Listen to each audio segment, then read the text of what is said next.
Bonjour, nous sommes tombés sur une chaîne. La chaîne s'appelle Traveling with Alain. C'est une chaîne de nos frères de l'Europe qui commente sur l'actualité du monde. Dans cette chaîne, ces gens se sont posé la question, la Russie et la RDC s'unissent. Est-ce la fin du contrôle occidental en Afrique? Alors c'est une question qui se sont posées sur base de certaines analyses, des études qu'ils ont pu faire.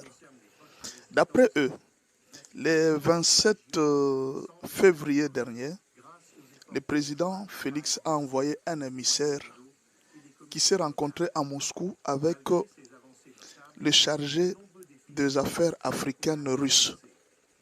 Ils ont parlé, de quoi ils ont parlé, ils n'ont pas donné les détails de cet entretien.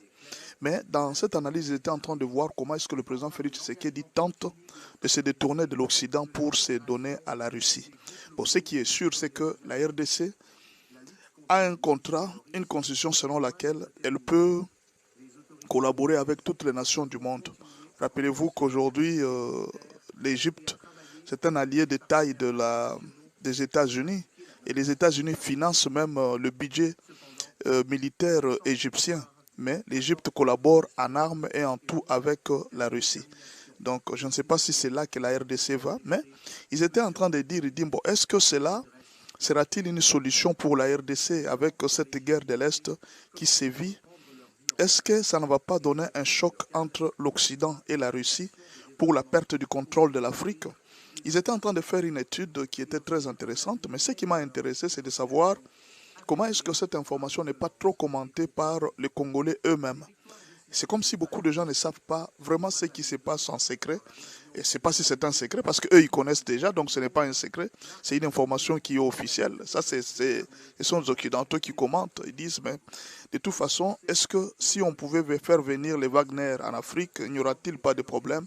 Est-ce que ça ne va pas augmenter une quantité de guerres en RDC? Mais en conclusion, ils ont dit, de toutes les façons, ça sera quand même la fin de l'Occident ou même du contrôle occidental en Afrique. Mais bon, je ne sais pas si c'était avant que Trump ne prenne des décisions sur la RDC, mais est-ce que Félix va laisser ce qu'il a commencé avec la Russie ou alors va-t-il continuer? Est-ce que les États-Unis n'ont-ils pas aussi précipité à soutenir la RDC par crainte que Félix ne se donne à la Russie? On ne sait pas si Félix va rentrer en arrière par rapport à ce que Trump vient de faire pour lui, ou bien alors il va continuer l'accord militaire avec la Russie. Ça, c'est une information que j'ai lue pour vous et que je voulais vous partager.